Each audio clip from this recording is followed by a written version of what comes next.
السلام عليكم ورحمة الله والصلاة والسلام على رسول الله. النهاردة هنعمل مع بعض الويكة بطريقة سهلة وجميلة وإن شاء الله تعجبكم. الويكة أكلة سعودية وأنا النهاردة هعلمها لكم بكل تفاصيلها. بسم الله نبدأ. أول حاجة عندي الويكة اللي هي البامية الكبيرة شوية، بجيبها وبغسلها كويس، بنقعها وبغسلها وبصفيها. بعد كده ببتدي أخرطها بالشكل ده، بخرطها خرز صغيرة بالشكل ده. لو انتوا حابين تفرزوها برضو بنخرطها بالشكل دوت، وبعدين بنحط عليها شوية شوربة مش كتير بس تتقلب، يعني يبقى كلها فيها شوربة بس بشيامة مش بنغرقها. وبعد كده بنعبيها في اكياس التلاجة وبنشبها في الفريزر، ولما بنطلعها بنحطها في الشوربة وبتبقى خضرة وجميلة وسهلة جدا، حتى التفريز بتاعها سهل. تمام، انا خرطتها بالشكل دوت. وبعد كده هنبتدي نجيب الشوربه ويلا بينا اقول لكم تعملوها ازاي. بجيب الحله بتاعتي وبملى ربعها شوربه، مش عايزه شوربه كتير. ليه؟ لان انا مش عايزه الويكه تكون سايبه، يعني ما تكونش خفيفه، فعايزين نظبطه الشوربه مع بعض. يعني كميه الشوربه تبقى على قد الويكه بالظبط، على حسب بقى كميه الويكه اللي انت هتعمليها. عايزه الشوربه تبقى قدها بالظبط بالشكل ده. وهولع عليها النار وهسيبها تستوى، ما تغطيهاش عشان ما تفرش وتبهدلك الدنيا. بقلب وبسيبها لغايه ما تستوى.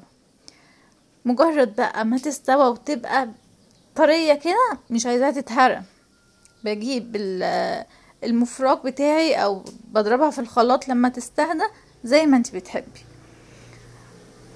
ولو ضربتيها في الخلاط بتبقى بحرص، يعني بتضربي مرة واتنين بعدين تشوفيها وتقلبيها، لان انا مش عايزاها تبقى ناعمة، تبقى متقطعة. فانتي بتضربيها بحرص لما تضربيها في الخلاط. طبعا اسلم حاجة انك تعمليها بالمفراك بالطريقة القديمة يعني. بس سهل اوي لغاية كده سهل. هنا بقى الويكة لو لقيتيها تقيلة تبتدي تخففيها بكوباية شوربة، بس برضو تحطي الشوربة واحدة واحدة. خلاص هي بالنسبه لي تقيله، شايفين؟ هبتدي ان انا اجيب شوربه، يا ريت تكون الشوربه سخنه علشان الويكه ما تسقطش مني.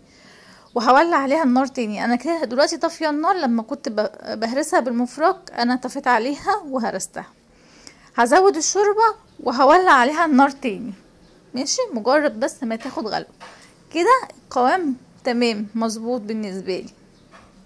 خلاص بعد كده هعمل التقلية بتاعتي بالشكل ده. دقيت في الهون برضو عشان التومة تتهرس في الهون فتطلع العصارة بتاعتها والمية وطعمها، بلاش الكب. بندق في الهون الكزبرة والثوم والملح والشطة. خلاص حمرناها بالشكل الجميل ده. تعالي بقى نسمعوا صوت الطشة مع بعض، يلا بينا.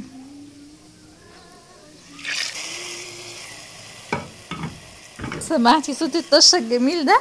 عشان تسمعيها كده لازم تبقى متحمره كويس والسمنه تكون كتير، يعني ما تبقيش مقلله الادام او السمنه بتاعتك او الزيت او الماده الدهنيه بتاعتك وتقولي اصلا ما سمعتش صوت الطشه. ما ينفعش، لازم يكون الماده الدهنيه على الاقل معلقتين كبار سمنه. خلاص بتقلبي كويس. طريقتها سهله جدا بسيطه قوي، وان شاء الله تجربوها وتعجبكم. ولو وصلت لغايه هنا وعجبك الفيديو ما تنسيش اللايك والاشتراك في القناه. بس يا ستي ديت من الاكلات الصيفي الخفيفه وسهله وقدمناها اهو. وما تنسيش تعملي بقى جنبها بتنجان مخلل. وبالهنا والشفا، واللي يجربها ما ينساش يكتب لي في التعليقات. وما تنسوش تصلوا على الرسول. والسلام عليكم ورحمه الله وبركاته.